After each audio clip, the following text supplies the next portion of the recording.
Right.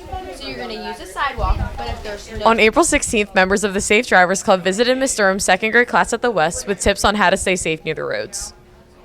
We taught about crossing the street, the different rules about being a safe pedestrian, and just being a good and smart student.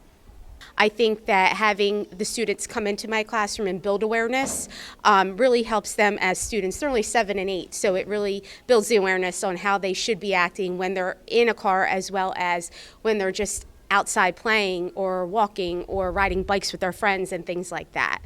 I think especially using the high schoolers to come in and talk to the elementary school students really helps to bring awareness, especially when you're talking about safety measures like being a safe pedestrian, being able to cross the street safely, being safe in cars even though you're not driving really helps to bring the awareness because these kids look up to our high schoolers. What's one thing you learned today? Look both ways. To buckle up. First off, if they're outside and crossing streets and if they're playing and things like that, and what to look for when they cross and at the intersections and things like that, but also how to be a safe passenger. So when they're in the cars, what they should and should not be doing, how they should not be a distraction and things like that.